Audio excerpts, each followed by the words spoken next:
There's certainly a place for quarterbacks like that in the NFL nowadays, but they're more often backups and not starting quarterbacks, so if anyone is a numbers draft person, Rourke is likely one of their favorite sleepers right now. If he keeps his play up, teams will likely be willing to look past his age. Though the weight isn't perfect, there are a lot of similarities between him and Kyren Williams.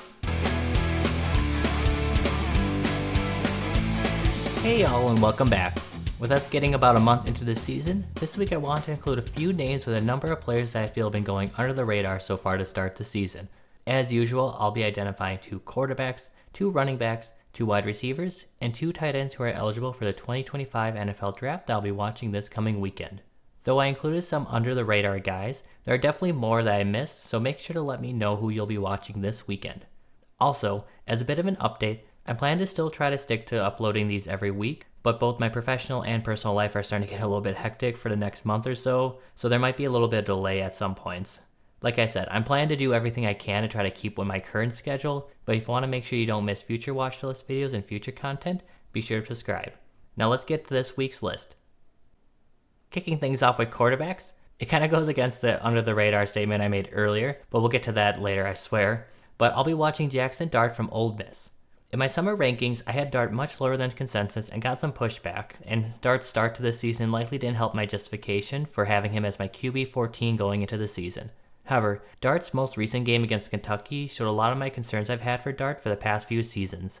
Dart's stat line of completing 18 of his 27 passes for 261 yards and a touchdown looks good on paper, but from watching the game, a lot of those completions were due to layup throws on short patterns against off coverage or design looks to get a receiver in the opening of the defense. Now credit for Dart for taking what the defense gave him, but when the team needed him to elevate the offense, he just didn't look ready to be able to do this despite his experience. Dart struggled with his pocket presence, and when his first read was gone, he struggled to find an open man. Also, he just made some really boneheaded plays and decisions that probably weren't the reason the team lost, but they certainly were part of the reason the team didn't beat Kentucky. I just still have a lot of concerns about Dart's ability to play out of structure, and if he's more than just a good system quarterback. There's certainly a place for quarterbacks like that in the NFL nowadays, but they're more often backups and not starting quarterbacks like a number of people are trying to claim Dart is. Maybe Dart will prove that he has more starter qualities as the season goes on, and I'll be watching for them when he travels to South Carolina on Saturday to take them on at 3:30 p.m. Eastern. Now, getting into our actual under-the-radar players, I'll be watching Kurtis Rourke from Indiana. I originally had planned to scout Rourke for my 2024 draft rankings, but he ended up deciding to return to college and transfer to Indiana. I had a hard time getting games for him from Ohio to be able to come to a solid conclusion of him for the 2025 summer rankings, but his early start in getting to play at a Big Ten school are making it easy to see why he got some fans last year. For the start of the year, Rourke has been one of, if not the most productive quarterback in all of college football statistically, and is the leading force to the unexpected juggernaut of an offense Indiana has right now. So if anyone is a numbers draft person, Rourke is likely one of their favorite sleepers right now.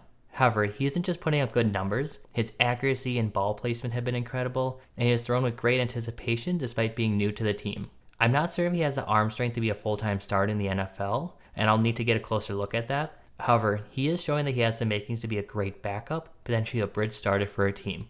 If you're watching the video, he is on the older side as he'll be 24 years and 6 months old on draft night in 2025. However, if he keeps his play up, teams will likely be willing to look past his age. Speaking of getting a closer look, I plan to watch Rourke this weekend to get a better gauge of how seriously I should be taking him as a quarterback prospect.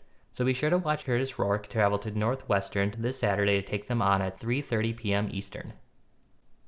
Going to running backs, I'll be interested in watching Jaydn Ott from Cal this weekend. Ott has had a slow start in part due to an ankle injury, but returned 2 weekends ago against Florida State before the team had their bye this last weekend.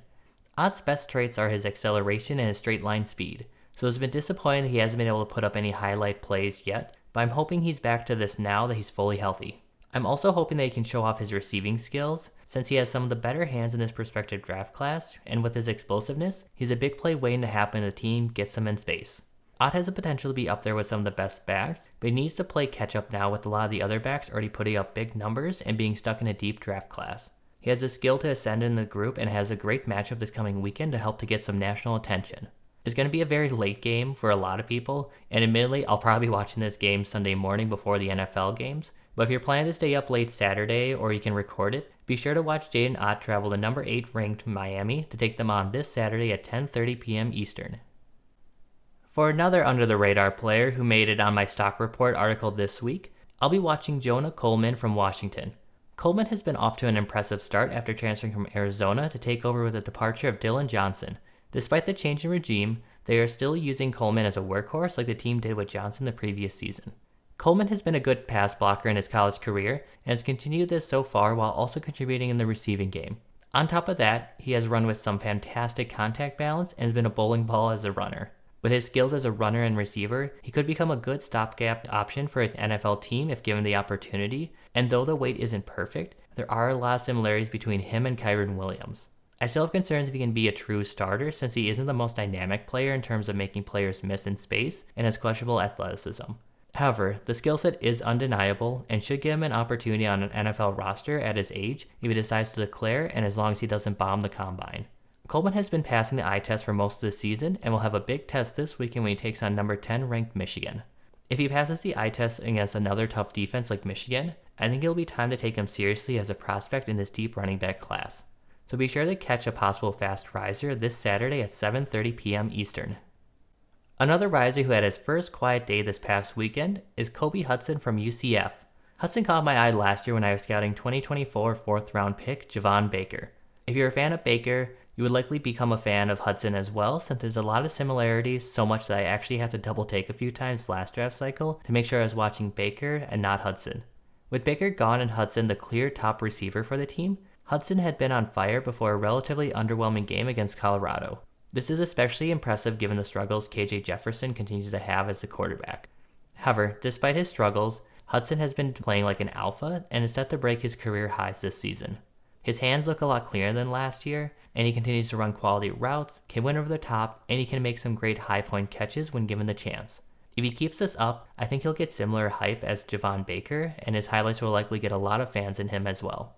After a down game, I want to see if he can rebound against an underwhelming Florida defense that has had a lot of holes this year. So be sure to watch Hudson if you haven't watched him yet when he travels to Florida this Saturday at 7:45 p.m. Eastern. Though he may not be an under-the-radar player, I'll be watching Tory Horton from Colorado State this weekend. I'm expecting Horton to be a riser throughout this season, but underwhelming performances and injuries have been hurting his draft outlook. He took a gamble returning to school after last season and not transferring in an effort to try to raise his draft outlook and to avoid a loaded receiver class last season, but it's starting to look like it's backfiring on him.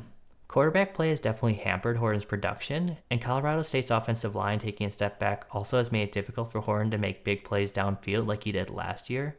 Now that he'll hopefully be fully healthy and back this weekend, I want to see how he does against quality competition. It'll likely be one of Colorado State's last tough matchups against quality competition, barring a good bowl matchup if they win enough games to be bowl eligible.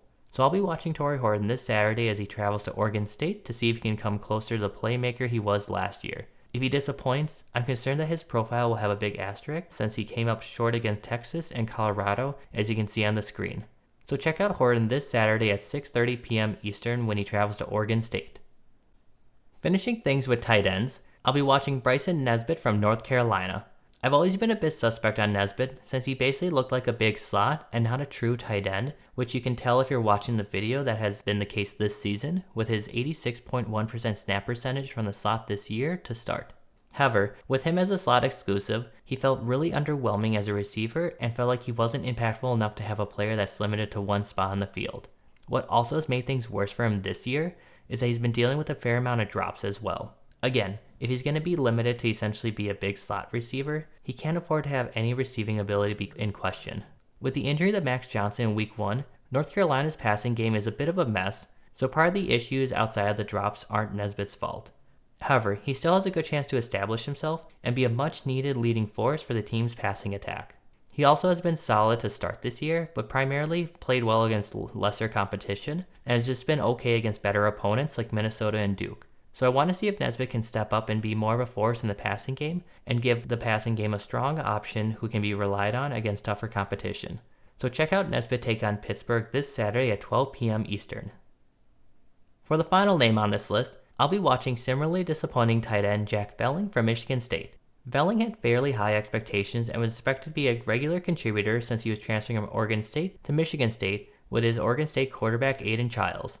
However, it's been a bit of a slow, inconsistent start for Velling. Velling has struggles to get separation, and though the team will sometimes scheme him open, if he continues to struggle to get open against man coverage, it will limit how much of a dynamic pass catcher he can be. Also, after a disappointing performance against Ohio State last weekend, I want to see if he can rebound and really perform against top competition and be a big threat. So make sure to check out Jack Velling this Friday when he travels to number 6 ranked Oregon to take them on at 9 p.m. Eastern. And that does it for players for Week 6. Again, we're getting to the point where risers are starting to establish themselves more, but there were likely players I missed that could have been included, so let me know in the comments or on Twitter or X who you'll be watching this weekend. Again, I'm planning to stick to my current upload schedule, but just in case things get hectic for me, be sure to subscribe to not miss any of the future week's videos and keep up to date on players that you should be watching. While you're at it, like the video as it would help the channel and the series grow thanks to you. Also, if you've been following my college stock report series that identifies 8 players who had strong performances and 8 players who hurt their draft stock after each weekend of college football, it's been posted to the Fantasy Trading Room for the past few weeks, but will be up on Substack for future weeks. With life getting a bit crazy for me, I unfortunately had to step away from Fantasy Trading Room with everything going on. I still plan to post the stock report on my Substack to keep the weekly tradition if possible. Like this series, I plan to get it out every week, but again, life could make it difficult at times. If I'm able to keep my planned schedule, I still plan to upload it as soon as possible when I finish it on Sunday on Substack, and will share it on Reddit on Tuesday of that week if you follow me on Reddit. I include a link to the most recent edition of my stock report that's still on Fantasy Trading Room, as well as a link to my Substack in the description. But thank you all for understanding, and see you all next time.